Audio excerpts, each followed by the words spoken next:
I am Paul Stewart. And I am Brian Wright, and we have made it to Tuesday. So Brian, not only Tuesday, but April 1st, April Fool's Day. Yeah, How there's been some really good ones over the years, do you dude. have any plan for today? Like, do you have one? What's going on? No, I wish I would have. I remember, we did not talk about this at all. We were talking about other things before we actually started recording.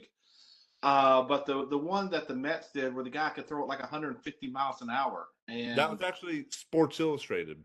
yes, Sid Finch.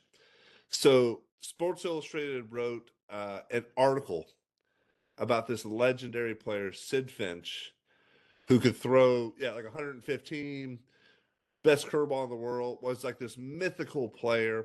It was written in like the 60s or 70s. My dad talks about it all the time. He loves it. And Sports Illustrated was at the time the premier sporting magazine in the world. And so they wrote this article about this guy, and he was kind of a free spirit. but people bought into it. They believed it. They were all into it. And then, as it turns out, I forget how it was unveiled, but it was unveiled within the article. Maybe like the first lines of the sentences lined up to say April Fools or something like that. I honestly, I've never read the actual article.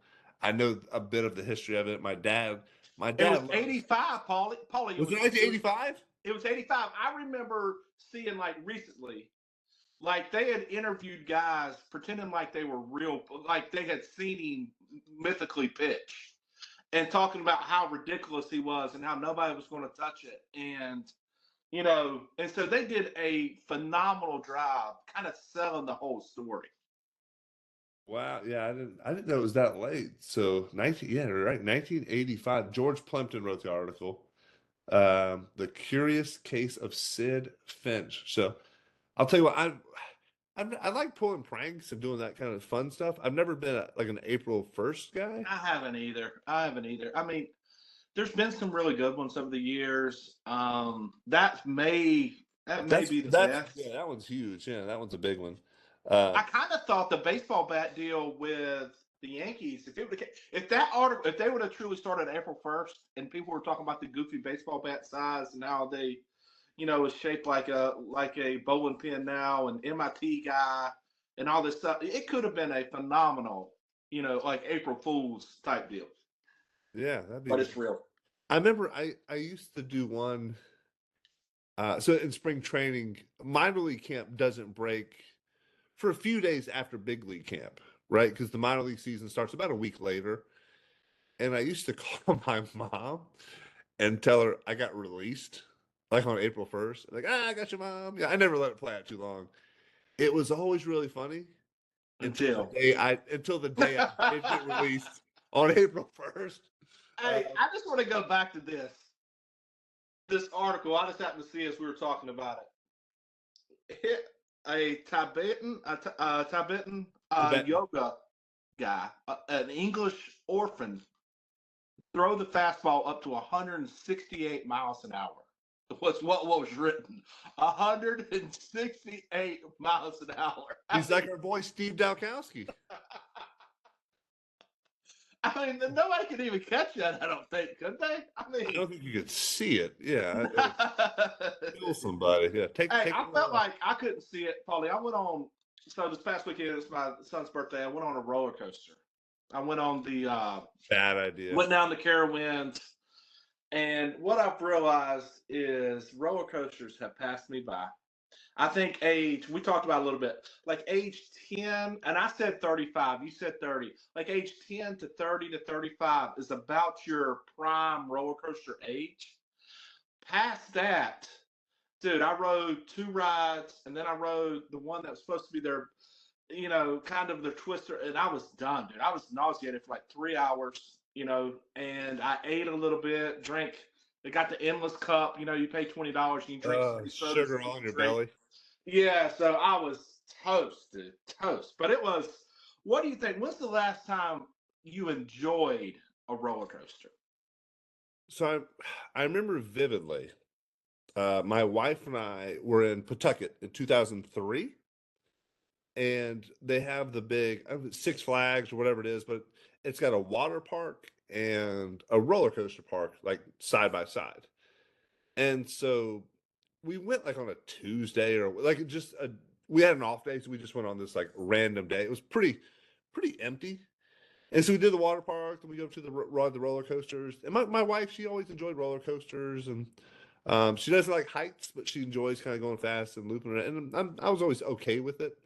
I've never loved them because I've always since I've grown like since I've been tall, roller You've coasters. always kind of been crammed into them. Yeah, been really Yeah. it's been a tight. It's not like the most enjoyable. I'm banging my knees, and I don't fit very well. Especially now I've got older and fatter. I don't fit very well in a lot of them. Can't ride in a lot of the state fair rides anymore. But Well, I don't ride those at all. yeah, I've seen the guys put those together. I've got a story. NC State baseball. We snuck in and hung out with some carnies one night during the fair.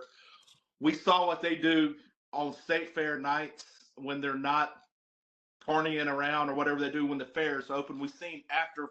I mean, I think you could do a show called like Carney After Army Hours, life. Yeah, and it would not be conducive to anybody it'd getting be on an any of those HBO. rides. It'd be an HBO show, right? It would have to be like Skinamax After Dark or something. Yeah. Yeah. So we did. So that year we rode on. I think it was called the Superman or the Batman roller coaster. There was a cool Superman one. And we hit it up the first time, and then there was literally nobody. Like I think we were the only people on the cart the whole thing, and there was nobody in line. And the guy goes, "You want to go again?" And I guess I was 23, and I was ish, no 20, 22, 20, anywhere. We were like, "Yeah, let's do it." The second time, I was wobbling off that daggone, Oh, and I was pretty young, and then. Fast forward, I had kids.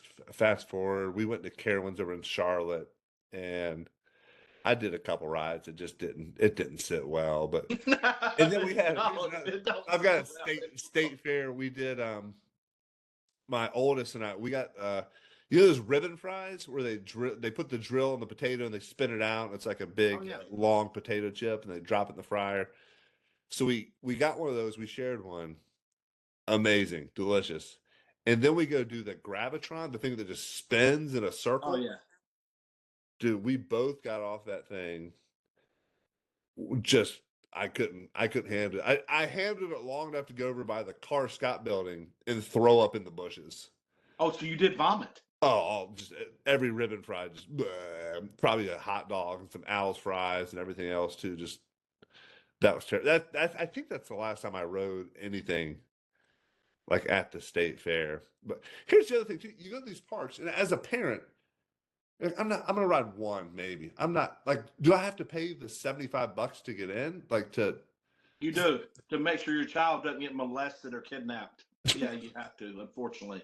yeah, That is the downside. You know, they give you the wristbands, man. Like, hey, red is for rider. You're gonna be a rider all day. Blue is for bench. I'm gonna sit on this bench all day and just hang out, right?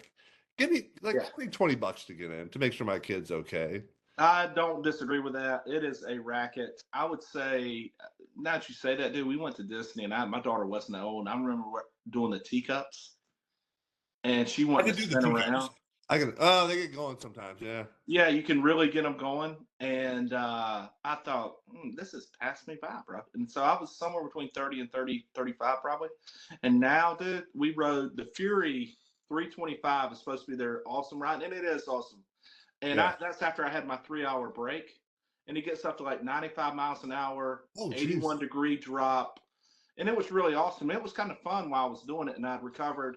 But when I got off, dude, it was like, dude, instantly I was like, I don't feel right. I regret this. Even all day Monday, I wasn't exactly, maybe tired just from doing, driving a long ways. But yeah, man, it's not, roller coasters have passed me by. I will say that. And my kids had a great time. I've heard there is something like, and so your ear does a lot with balance and equilibrium and stuff. And I've heard as you get older, that fluid, I think it thickens, which makes it tougher to do those sort of things. I'm not sure. I'm not clearly not a. No, that sounds good. I mean, what I think about, dude, let's call that the kid. When I was a kid, dude, you watched like Top Guns. Like, man, I would love to be like a fighter pilot. Mm-mm. I had no shot. No shot. No. That's number one thought. As I've aged, I thought, how did my ancestors make it over on the boat? Like you think about that long boat ride doing Oh this, yeah. doing this. How did they not vomit and jump off? I've been out in the boat in deep sea fishing and wanted to jump in and kill myself because I was so sick. And it's like I cannot imagine having no choice. Like your life has to be so bad that you go on this long boat trip. I don't know. Like if I had to make it back to Europe on one of those little, like the Plymouth or whatever Mayflower, I don't know if I'm making it back. I don't feel real good about. I mean, I think I'd die of like dysentery or something. One of those diseases that they were dying on the Oregon Trail. Organ trail diseases, yeah, Yeah, dysentery, malaria. something. I don't know if I can make it back on a little ship. I would be so sick, dude. No, that's yeah, a good thing they landed. They made friends with the Native Americans. Or however you view that. Part of Maybe. my heritage, right? I've got some Native American blood in me. Oh, 100%. So 100% you do. Yeah. Yeah. proud of that. But yeah, not enough Native American to get me any sort of scholarship money, though. That's for sure. Well, I think you probably could have fibbed that. I know some people, some politicians that maybe it worked out for them. But I Yeah. would say this. Can you imagine like full-blooded, like 6'6" Native American, like warrior? Your hair kind of same, it's dark, right? But full like a braid and a big headdress around it. You definitely would have been a chief at some point if you'd have made it to age. I Yeah, feel like you would have been an awesome Native American. Like, that'd be great. what would be? Hey, here's the next question. What would have been your Native American name? I think that's. Yeah. So we did, the Indian Princess program in the YMCA? Uh, I was with a bad group. It was terrible for me. Yeah, my group was below par as well. It was a bunch of people I really didn't know. I kind Yeah, same with me. Kind of dorks. It wasn't for me. It Yeah. wasn't. Well, I really really enjoyed the time with my daughter. There was a couple guys in the group I really liked, and then the few that were just some weird dudes, man. Like Yeah, there's dude. some weird people out there, and I guess you get your circles and your bubbles, and you hang out with like-minded folks and like-minded people, and they would not have been people if I worked with them, I'd have said, "Hey, been friendly to them." Oh yeah, for sure, for sure. But you're not gonna hang out with them when you got Nah, other options. I'm Yeah. not saying, "Hey, I'm going to Chick-fil-A. You want to come with me, fella?" With all the No, I'd rather be by dog food in myself. your backyard Yeah. from your 3 massive dogs. I bet you clean that up when the kids come over. So anyway, my Indian princess name was Tall Teepee, which Fall TP? Tall Teepee, yeah. Tall PP. And then my daughter was glittering or glimmering butterfly. I would have to look back, but I think, we talked about some similar, how we think alike in some ways. You're a lot nicer person.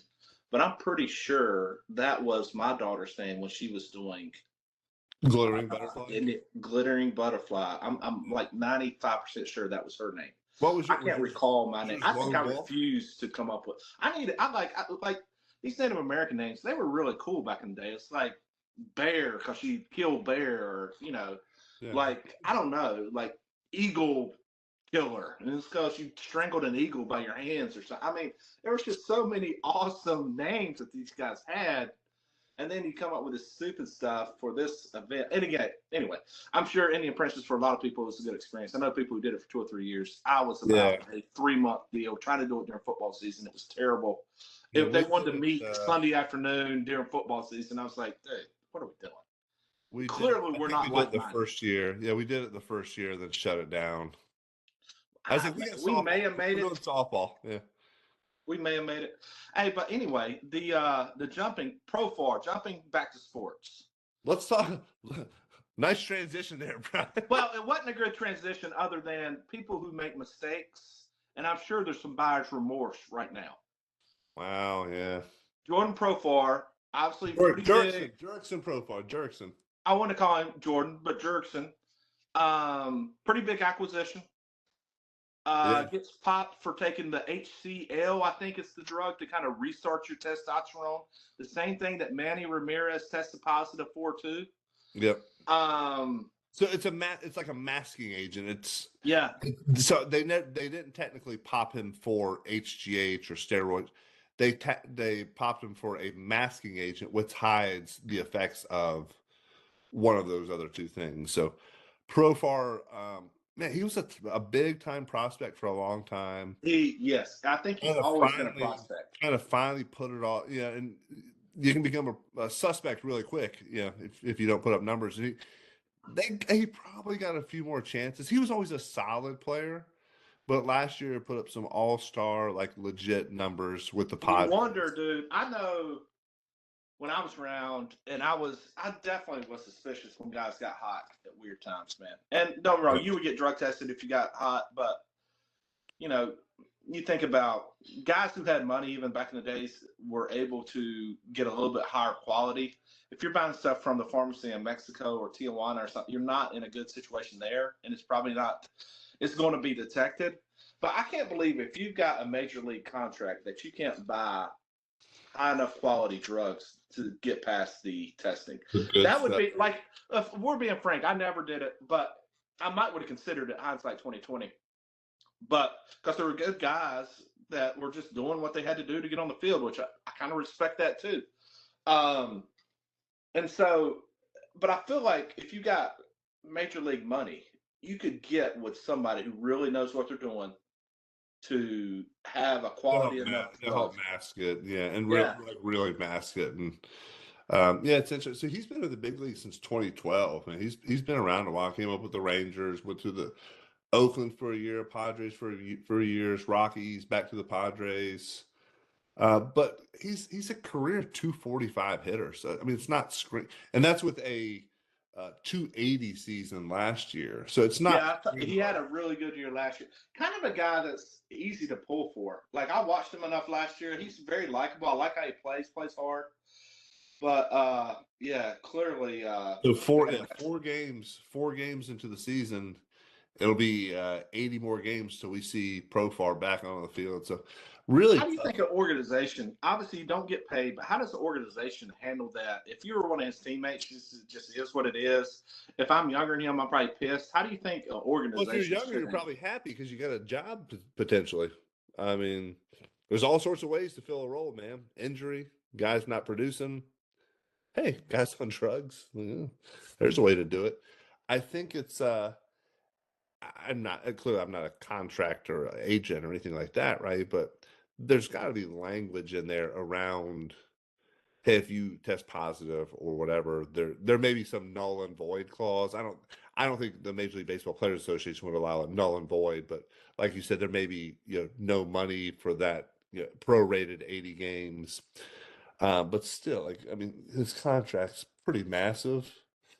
So you miss out on 80 games, you're still probably doing better than most of us out here in the world, right? So let's see, signed a 1 year, $12 million deal, or $12 million deal, 15 million the next couple of years. So Yeah, um, dude, pretty big deal. And that money's guaranteed if you don't screw it up. It's my only thought.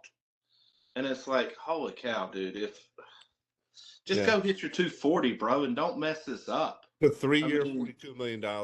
And again, I don't know how that affects the contract, but it's and the it's not like the Braves have been killing the game. They're haven't won a game yet, and um, they're that this isn't going to help them. Or maybe it could be the catalyst. Maybe the next guy steps in and does a good job. But another unexpected twist to the season for me, Brian. White Sox 2-2. I mean, playing it's five. early. It's It's four early. games. You know, there's guys on that team that, dude, are. I mean, I know what happens in a big league or in a minor league season. It gets very monotonous. You kind of just start getting through it, and it's not the right attitude. The guys that can sustain that competitiveness through the entire season is the guys who eventually play for a long time. But you know, those guys in the White Sox organization are, dude, we're not going to lose 100 games. Yeah, That would just be the goal. We're not going to lose 100 games. yeah. It's. I mean, and I think if you get a little early momentum, you can build a little confidence around your team, right? And today, here's the question I want to ask you, Brian. If let's say you're the manager of the White Sox, Martin Perez throwing really well, throwing 6 no-hit innings against the Twins. He's got 3 walks, no hits, like I just said, 9 strikeouts. He's thrown 93 pitches through 6. What are you? How do you feel about leaving him in for the no-hitter? So the next inning, the reliever came in, gave up 2 hits. That's only 2 hits that the Twins get, so it's a 2-hit shutout. So again, overall a good. So one question: do you leave him in and let it ride out? Because who knows how many chances you're going to have in a no hitter. Oh, And then two, the second question: does a combined no hitter count in your mind? no, no, Okay, it's got to be one guy. It does not count. I mean, I don't. I mean, I know that's happened. I'm sure there's somewhere baseball is full of stats. it's happened. But Yeah, in my mind, it no. happens all the time. Yeah. Yeah, it's not. It's not something that I would. I'm sure it's neat for an organization, but nobody's saying, or maybe they're saying it in the bar, 20 years later. It's a part of a combined no hitter back in 2025 Yeah. through 93 pitches. Yeah, and I think it happens more often now with pitch count and people being worried about that, and that people are look, people are blown out anyway. Might as well let the guy have a no hitter on his resume, right? Hey, I got a question. Have you heard of a pitcher named Jesse Chavez? Has he hit your Uh, radar at all? I I remember him a couple years ago. Was it no? It was last year, 2 years ago for the Braves, and they were trying to get him to the All Star game. He was having a really phenomenal, as kind of like a setup middle guy. Was having a really really good year, and typically middle setup guys are not getting any love in All Star voting or consideration. But I do remember was he in his 40s? He was old. He's old. He's like 41, Okay, so but yeah, so he was like, he can only pitch for the Braves. Like he has made a career. He's been with the Braves 6 different times. He performs for the Braves, gets a contract somewhere else. They either cut him, release him, or trade him back to the Braves. He is like his ERA for the Braves is something stupid. I mean, last year I was trying to find it as we were talking. I hadn't necessarily located what I wanted to be able to see the comparisons because some of these stats get so silly. But his ERA for the Braves last year was like 3.13. So he signs with the Rangers this past offseason. He gets hit in spring training, gets released.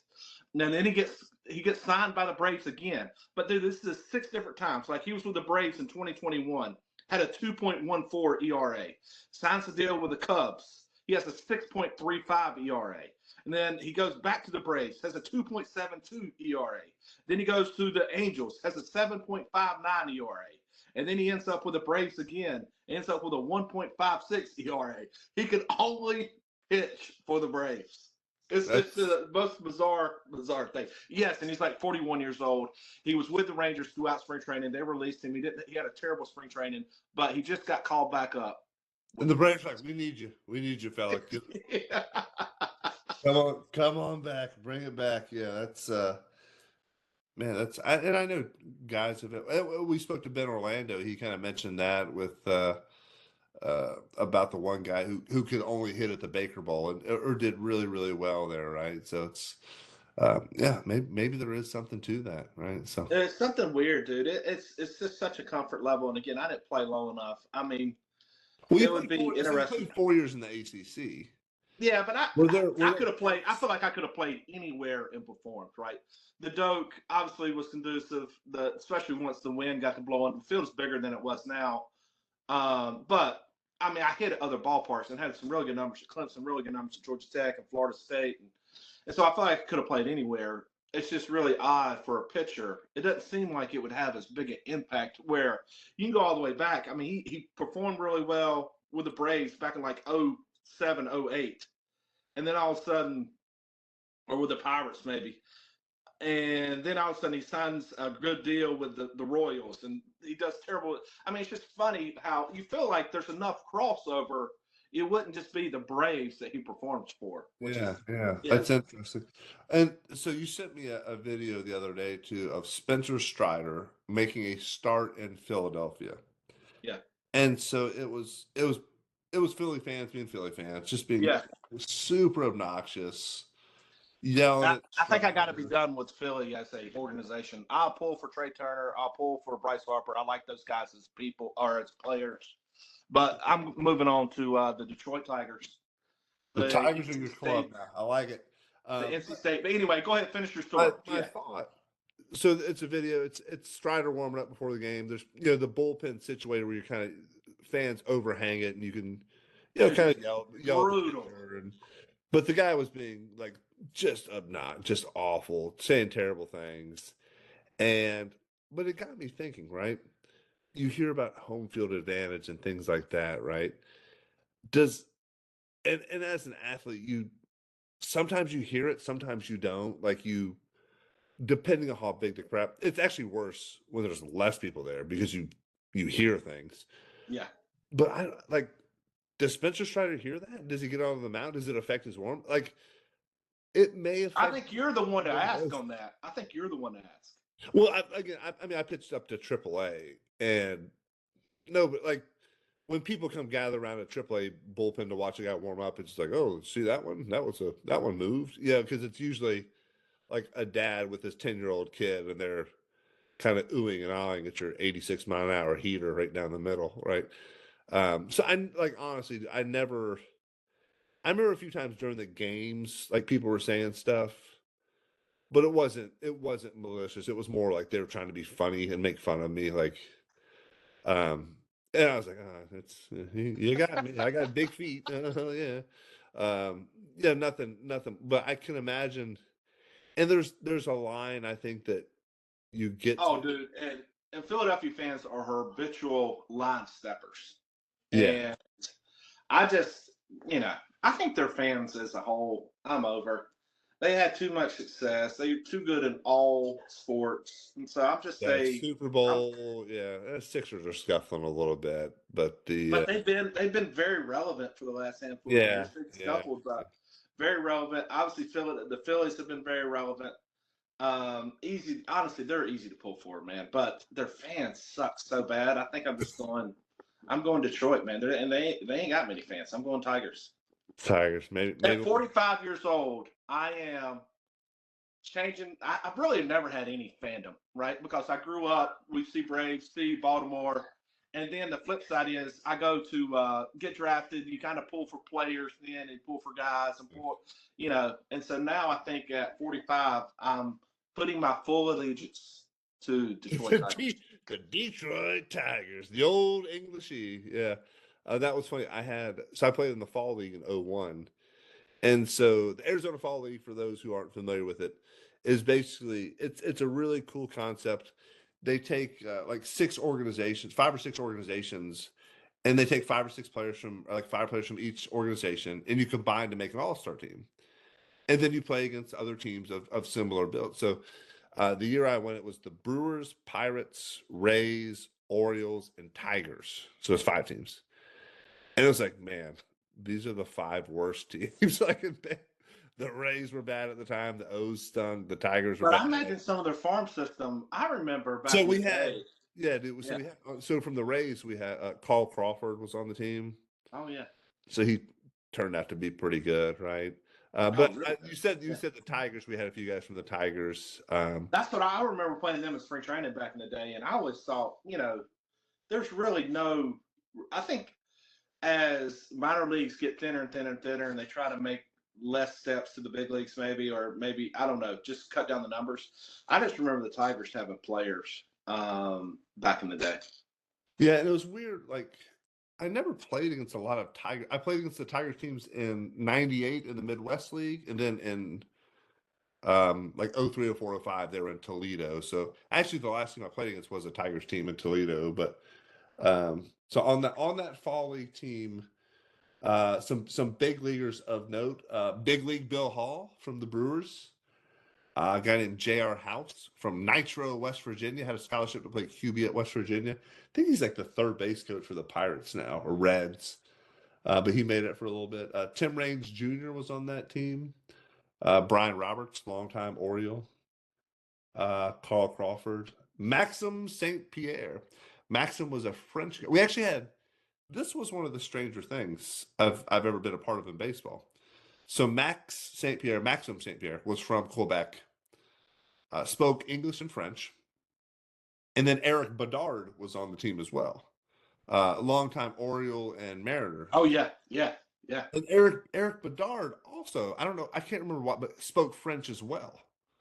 So we would be in the bullpen and they would be warming up and talking French. And Comme dude, savez-vous? Yeah. you hear English and you hear Spanish. You never expect to hear French. No. And so they would speak French. And Maxim he always had a funny line. He's like, he would say, when I go to the bars or the clubs, he goes, I tell the girls I'm a carpenter because I work with wood in my hands.